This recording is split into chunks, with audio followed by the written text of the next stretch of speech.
Angkatan 11 guru penggerak sejati, inovasi tiada henti, semangat membara hati. Belajar berbagi terus berkarya, membangun generasi masa depan gemilang. Kita kuat menghadapi tantangan, di tangan kita masa depan terbangkan. Setiap impian menjadi kenyataan, dengan hati penuh cinta dan harapan. Slow tapi berkelas guru, penggerak itu kami. Dengan senyuman manis kita hadapi semua Assalamualaikum tantangan. warahmatullahi wabarakatuh. Waalaikumsalam warahmatullahi wabarakatuh. Selamat siang Pak. Selamat siang. Baik, perlu saya sampaikan bahwa terkait dengan tugas pendidikan guru penggerak Angkatan 11 Kabupaten Tegal, modul 3.1, yaitu mewawancarai Bapak Kepala Sekolah dari sekolah asal. Kebetulan untuk kesempatan ini saya dengan Bapak Kepala Sekolah dari SMPN 2 Bojong, Bapak Dr. Andes Muhammad Taufik Hidayat. Bagaimana kabarnya Pak? Alhamdulillah sehat baik. Semoga Bapak diberikan kelancaran dalam menjalankan tugas. Amin. Sehat walafiat ya Amin. Pak. Mohon maaf Bapak mengganggu waktu sebentar terkait dengan apa yang tadi saya sampaikan, yaitu tugas demonstrasi kontekstual modul 3.1, wawancara mengidentifikasi kasus-kasus yang terjadi di sekolah di modul 3.1. Langsung saja Bapak, Ya. izin terkait dengan pertanyaan. Yang pertama, selama ini bagaimana Bapak dapat mengidentifikasi kasus-kasus yang merupakan dilema etika atau rujukan moral? Mungkin Pak Tahmid perlu menjelaskan ke saya dulu, dilema etika itu apa Mas? Dilema etika itu berarti benar vs benar. Kemudian untuk rujukan moral itu adalah benar dengan salah. Oke, iya. Terus pertanyaannya tadi? Pertanyaannya adalah selama ini bagaimana Bapak dapat mengidentifikasi kasus-kasus yang merupakan dilema etika atau rujukan moral? Baik, terima kasih Pak Tahmid. Untuk dilema etika yang menurut penjelasan tadi itu adalah contohnya sekolah kekurangan guru, kemudian bagaimana kepala sekolah harus bersikap, gitu kan? Kalau sikap saya jelas, dasarnya adalah regulasi Undang-Undang ASN Nomor 12 Tahun 2024. Di sana sudah jelas di pasal 69 itu pengambil kebijakan atau pimpinan tidak boleh merekrut atau mengangkat jabatan yang seharusnya diisi oleh ASN oleh pejabat lain, misalnya THL, Wiyata, atau yang jelas itu tidak dilarang, karena apabila dilaksanakan maka konsekuensinya si pengambil kebijakan itu akan dikenai sanksi. Misal kepala sekolah sudah tahu regulasi itu nggak boleh, tetapi kok kemudian mengangkat, berarti kepala sekolah itu punya melanggar moral, ya, yang jelas bertentangan dengan Undang-Undang ASN Nomor 12 Tahun 2024. Nah, terus bagaimana untuk mengatasi kekurangan guru? Untuk mengatasi kekurangan guru, ya berarti memberdayakan guru yang ada. Ingat bahwa di Permendikbud Nomor 25 Tahun 2024 yang merupakan perubahan dari Permendikbud Nomor 15 Tahun 2018 tentang beban kerja kinerja guru, di sana bahwa guru mapel minimal melaksanakan tugas 24 jam dan maksimal 40 jam untuk guru mapel. Untuk guru BK minimal 5 rombel. Nah, selagi bisa memberdayakan guru mata pelajaran yang lain, maka kami memberdayakan itu sehingga tidak melanggar aturan itu. Misal Pak Tahmid guru IPA dapat jam 24 jam, sementara kekurangan guru olahraga, berarti kita Pak Tahmid ditugasi untuk mengajar guru olahraga atau mapel yang lain selama tidak melampaui 40 jam. Begitu, itu berarti yang namanya etika moral ya. Kemudian kalau bujukan yang dimaksud ya itu sudah termasuk menjawab bujukan setan ya. Bujukan moral. Bujukan moral ya. Selama kita mau berpedoman pada yang namanya regulasi, insya Allah tidak ada hal yang menyalah itu, karena kita yang namanya ASN, aparatur sipil negara, mematuhi regulasi yang ada. Begitu Bapak.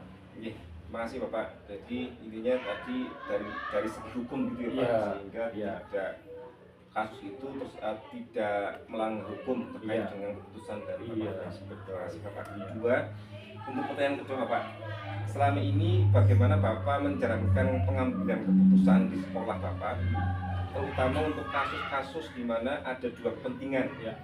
Dua kepentingan itu adalah yang sama-sama benar atau sama-sama mengandung nilai kebajikan. Misalnya, Atau berarti sebelum keputusan diambil terlebih dulu dikumpulkan fakta-faktanya Pak. Ya. Kemudian Ya. siapa yang terlibat, itu menganalisis benar atau salahnya, kemudian membuat alternatif solusi dan membuat keputusan, kemudian merefleksikannya serta semuanya harus dibawa dalam pengambil keputusan. Oke, artinya di situ benar versus benar. Ya, benar versus benar itu yang dicontohkan kan tadi nih. Benar saya kekurangan guru, kemudian benar bagaimana menyelamatkan atau keberpihakan pada peserta didik yang jelas peserta didik dapat terlayani. Kemudian bagaimana menyikapi misalnya tadi disebutkan ada contoh kenaikan kelas. Nah, di awal tahun kita membuat yang namanya peraturan akademik. Nah, peraturan akademik itu dibuat oleh kepala sekolah, tidak dengan tim. Ya, di sana ada ketentuannya tentang peraturan akademik yang harus diikuti oleh semua warga sekolah, baik pendidik, peserta didik, tenaga kependidikan, kemudian kita sosialisasikan di sana.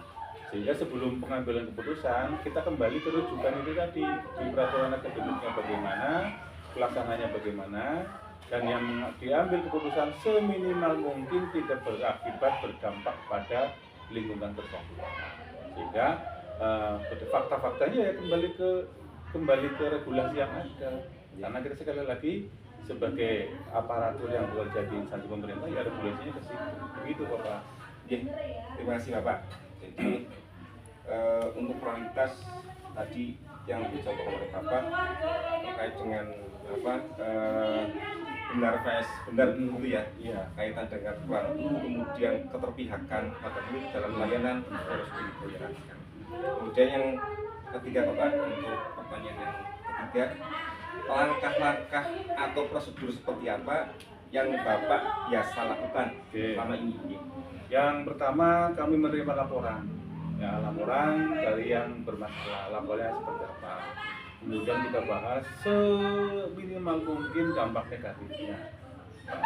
Apa panggil, kemudian bisa saja misalnya jika melibatkan guru BK ya berarti nanti guru BK dengan yang melanggar. Misalnya ada siswa yang sudah berangkat selama sekian hari di regulasi di aturan akademik bagaimana kita bahas. Kemudian dari tingkat bawah ternyata bisa diselesaikan, ya berarti tidak perlu sampai ke kepala sekolah. Jadi guru BK sesuai dengan kapasitasnya bekerja, atau mungkin guru BK bisa kerjasama dengan wali kelas sehingga ketika ada masalah seawal mungkin dapat diketahui dan tidak ada akses yang sangat berarti. Itu tahapannya seperti itu Bapak. Ya Pak, terima kasih.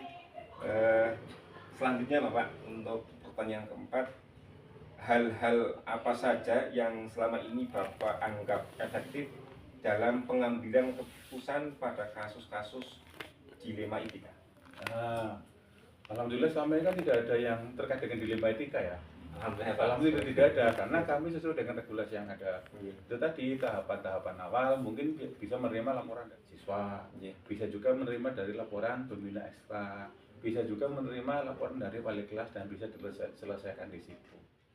Iya Pak, terima kasih. Memang alhamdulillah di sekolah kita tidak ada dilema etika begitu. Walaupun ada tapi bisa diminimalisir di tingkat bawah gitu ya Pak. Iya. Kemudian yang kelima, ini pertanyaan yang kelima, hal-hal apa saja yang selama ini merupakan tantangan dalam pengambilan keputusan pada kasus-kasus dilema etika Pak? Alhamdulillah tantangannya tidak ada karena kita sudah menyelesaikan dari awal, sehingga tidak ada masalah itu istilahnya dibiarkan begitu saja, karena begitu ada masalah langsung diselesaikan. Contoh yang paling marak itu kan terjadinya perkelahian antar warga yang melibatkan pelajar. Dan alhamdulillah begitu terlibat, Bapak Ibu guru yang berlokasi di sekolah langsung ambil tindakan, langsung diselesaikan sehingga laporan ke kami sudah selesai. Iya Pak, terima kasih. Kemudian yang keenam Bapak, apakah Bapak memiliki sebuah jadwal tertentu dalam sebuah penyelesaian kasus di Limai 3? Apakah Bapak langsung menyelesaikan di tempat atau memiliki sebuah jadwal untuk menyelesaikannya? Bentuk atau prosedur seperti apa yang Bapak jalankan? Oke, jadwal yang jelas ada, Iya. tetapi jadwal kan fleksibel, ya Iya. kan? Sehingga ketika ada kasus, ada masalah, diselesaikan saat itu juga, Iya. diselesaikan di tempat tanpa melewati hari. Iya. Iya. Jika ada masalah, selesaikan langsung Iya, Pak. diselesaikan. Jika nanti ditunda-tunda, Iya. nanti Dalam bisa. selama ini kan nggak ada. Alhamdulillah Iya. ya Pak. Dan yang ketujuh Pak, ini pertanyaan ketujuh, adakah seseorang atau faktor-faktor apa yang selama ini mempermudah atau membantu Bapak dalam pengambilan keputusan dalam kasus-kasus di Limai 3? Ada, yang jelas itu yang ada yang namanya kalau di sekarang yang ada yang TPPK. Ya kan? TPPK. Iya, TPPK, Tim Pencegahan Penanggulangan Kekerasan. Walaupun belum efektif, tetapi kita bisa melaksanakannya sehingga dengan melalui tim itu yang terlibat siapa?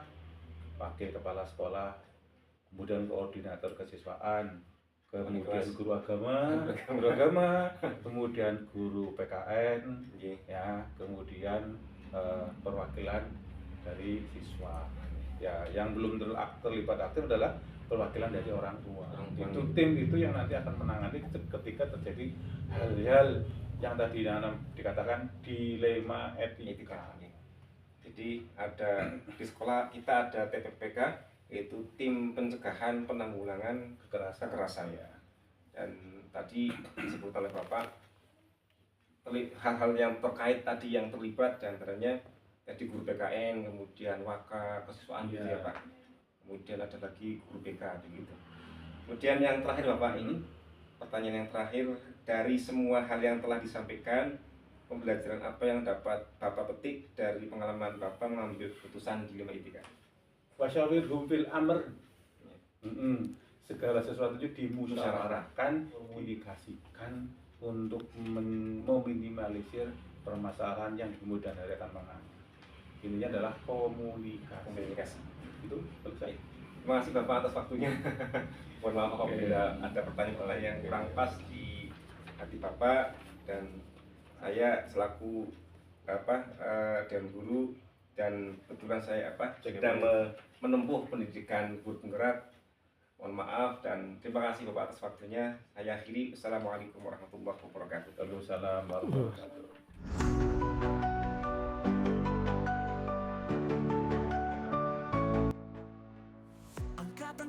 Assalamualaikum warahmatullahi wabarakatuh. Pada kesempatan ini saya Tahmid, calon guru penggerak angkatan 11 Kabupaten Tegal, akan mewawancarai Bapak Kepala Sekolah SDN Danasari 01 Bapak Warsino SPD.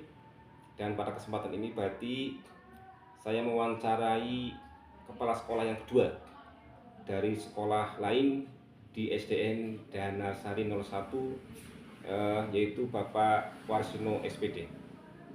Assalamualaikum warahmatullahi wabarakatuh. Waalaikumsalam warahmatullahi wabarakatuh. Gimana Pak kabarnya? Alhamdulillah. Gimana Mas Tahmid, sehat? Alhamdulillah baik Pak. Alhamdulillah juga sehat. Mohon maaf Pak, perkenalkan nama saya Tahmid. Ada tugas dari pendidikan guru penggerak angkatan 11 Kabupaten Tegal terkait dengan demonstrasi kontekstual modul 3.1. Mohon maaf sebelumnya Pak untuk wawancara dengan kepala sekolah. Barangkali mengganggu waktu Bapak, mestinya Bapak untuk istirahat ataupun untuk melakukan kegiatan lainnya atau aktivitas lainnya. Tapi saya mengganggu waktu Bapak untuk wawancara terkait dengan tugas calon guru penggerak gitu.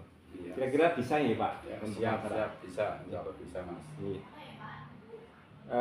Beberapa pertanyaan terkait dengan modul 3.1 Pak. Yang pertama, begini Pak, pertanyaannya, selama ini bagaimana Bapak itu dapat mengidentifikasi kasus-kasus yang merupakan dilema etika atau bujukan moral?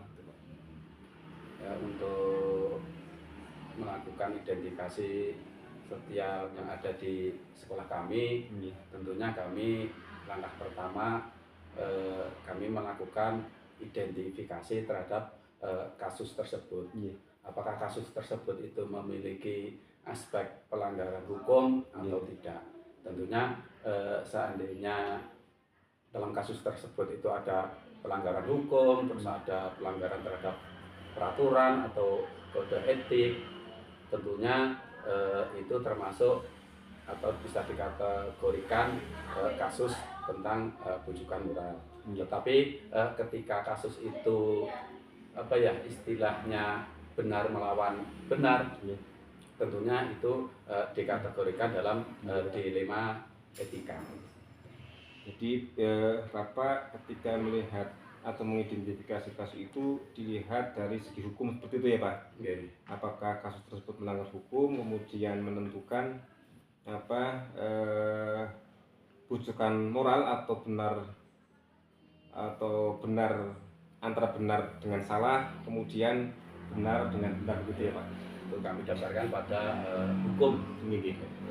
Berdasarkan dari segi hukum begitu. Yang kedua Pak, selama ini bagaimana Bapak itu menjalankan pengambilan keputusan di sekolah Bapak, terutama untuk kasus-kasus di mana ada dua kepentingan yang sama-sama benar atau sama-sama mengandung nilai kebajikan? Tentunya setiap ada kasus di sekolah kami, langkah pertama ya kami tetap melakukan identifikasi awal. Nah, ketika sudah jelas permasalahannya, untuk mengambil keputusan, tentunya kami berusaha dalam keputusan itu merupakan keputusan yang terbaik untuk banyak orang. Ya, berarti mengutamakan keputusan yang terbaik terkait keputusan banyak orang begitu ya Pak? Tapi terkadang kami juga dalam mengambil keputusan itu tetap banyak sekali pertimbangan ya. Contoh kami juga misalnya ada kasus yang harus di dalam pengambilan keputusan itu harus berdasarkan rasa peduli. Rasa peduli ketika kita membayangkan dalam mengambil keputusan itu, ketika saya sebagai pelaku, saya ingin diperlakukan seperti ini, kadang seperti itu. Jadi dalam pengambilan keputusan sekali lagi banyak hal-hal yang perlu dipertimbangkan. Selanjutnya Pak, untuk yang ketiga, langkah-langkah atau prosedur seperti apa yang biasa Bapak lakukan selama ini terkait dengan menentukan penyebab permasalahan? Coba Mas diulangi Mas. Langkah-langkah atau prosedur seperti apa yang biasa Bapak lakukan selama ini ketika terkait dengan permasalahan begitu Pak? Ya, setiap ada permasalahan tentu langkah kami melakukan identifikasi awal, kemudian kami juga menentukan siapa yang terlibat dalam kasus tersebut. Jadi kita kenali dulu masalahnya apa, terus kita tentukan siapa saja yang terlibat dalam kasus tersebut. Kemudian kami mengumpulkan data atau fakta yang benar sebagai dasar kami untuk mengambil keputusan.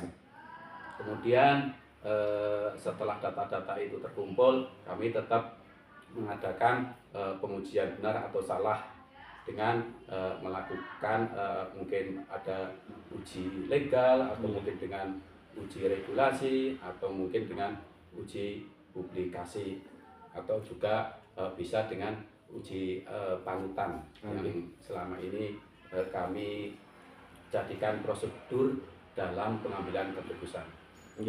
Jadi langkah-langkah pertama yaitu tadi menentukan siapa yang terlibat saja begitu ya Pak. Kemudian berdiskusi dengan pihak-pihak terkait untuk bisa mengambil keputusan. Selanjutnya Pak, hal-hal apa saja yang selama ini Bapak anggap efektif dalam pengambilan keputusan pada kasus-kasus dilema etika? Ya, yang kami anggap paling efektif yaitu ketika kita mengambil keputusan itu berdasarkan prosedur yang ada. Kalau kita dalam pengambilan keputusan sesuai dengan prosedur, saya kira itu merupakan cara pengambilan keputusan yang paling efektif.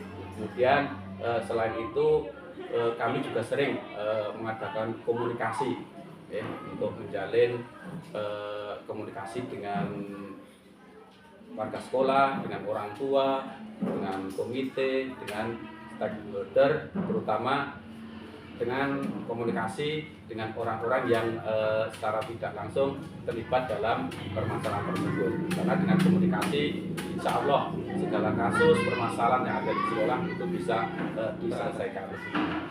Intinya kerjasama ya Pak untuk bisa menyelesaikan suatu permasalahan begitu. Kemudian yang selanjutnya Pak, hal-hal apa saja yang selama ini merupakan tantangan dalam pengambilan keputusan pada kasus-kasus dilema etika? Tantangan ya? Iya, tantangan dalam mengambil keputusan kadang juga banyak Mas. Terutama apa ya, masalah-masalah yang sama-sama apa ya, benar. Ya, tadi berarti termasuk dilema etika. Iya.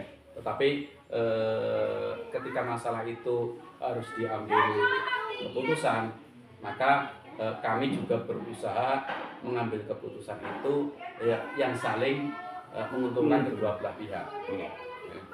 Iya. Namun demikian terkadang namanya keputusan, kadang ada pihak-pihak yang apa ya, merasa dirinya tidak puas, merasa dirinya dirugikan. Namun karena keputusan itu harus diambil, kami yang berusaha mengambil keputusan yang menguntungkan orang banyak. Tapi ya tetap tanpa mengesampingkan pihak yang memiliki minoritas. Kemudian setiap kali mengambil keputusan, kami tetap mengutamakan kepentingan itu untuk kepentingan siswa. Selanjutnya Pak, apakah Bapak memiliki sebuah jadwal gitu ya? Tatkala ada masalah begitu, kemudian ada jadwal tertentu dalam sebuah penyelesaian kasus dilema etika, apakah Bapak langsung menyelesaikan di tempat atau memiliki sebuah jadwal untuk menyelesaikannya? Bentuk atau prosedur seperti apa yang Bapak jalankan? Kalau secara jadwal khusus itu kami tidak ada, Mas. Tidak ada. Cuma ketika ada masalah, ya kami berusaha untuk secepatnya ditangani.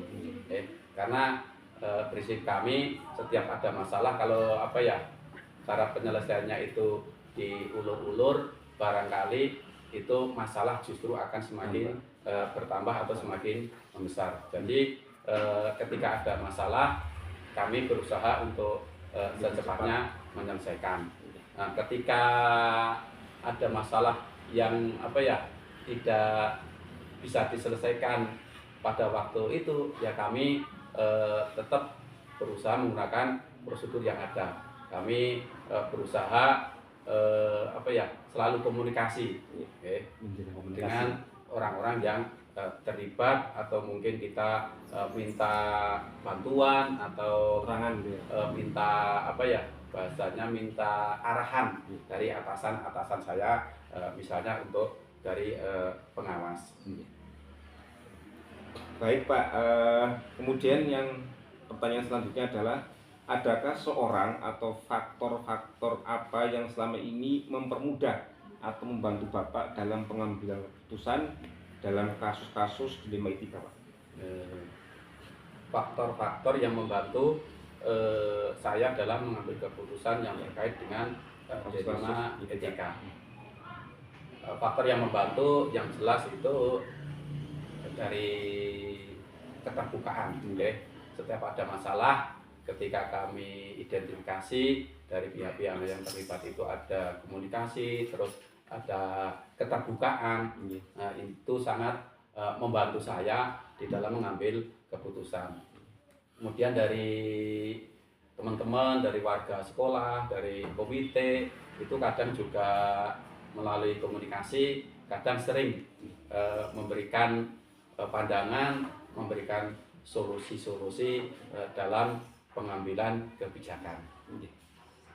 Jadi ya intinya nanti komunikasi dengan warga sekolah ya Pak, kemudian komite, kemudian pengawas, wali murid ataupun pihak-pihak terkait yang terlibat pada sebuah permasalahan begitu ya Pak. Itu yang utama Mas, komunikasi dengan orang-orang yang terlibat dalam kasus tersebut.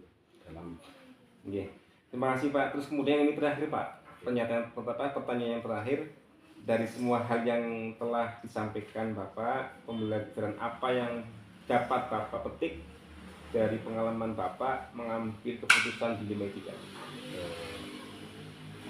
Pengalaman yang saya dapat dari pengalaman saya selama ini, ketika ada kasus-kasus yang berkaitan dengan Lima Etika, saya selaku kepala sekolah yang jelas dalam pengambilan keputusan itu yang pertama tidak gerusa-gerusu, karena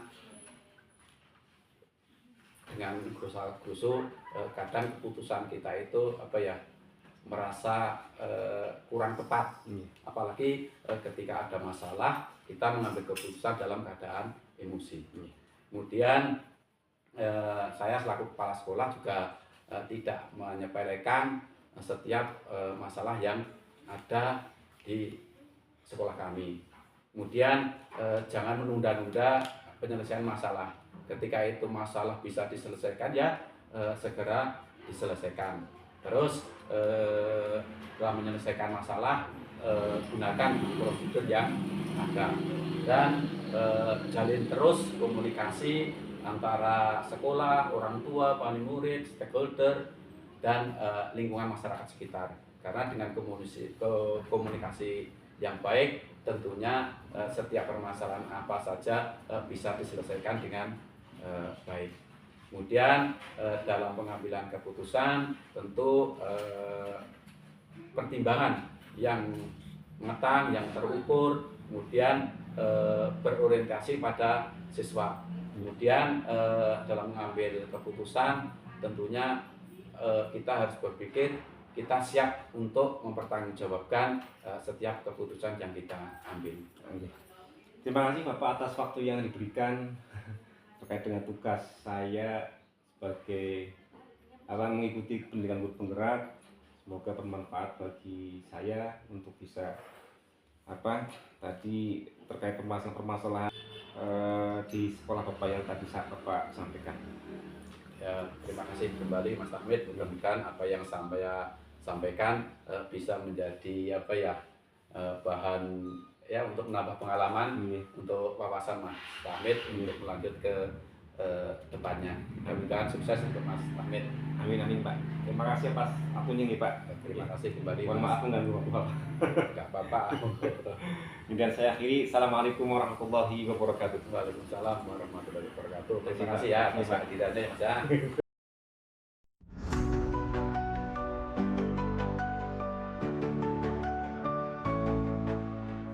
Angkatan 11 guru penggerak sejati, inovasi tiada henti, semangat membara hati, belajar berbagi terus berkarya, membangun generasi masa depan gemilang.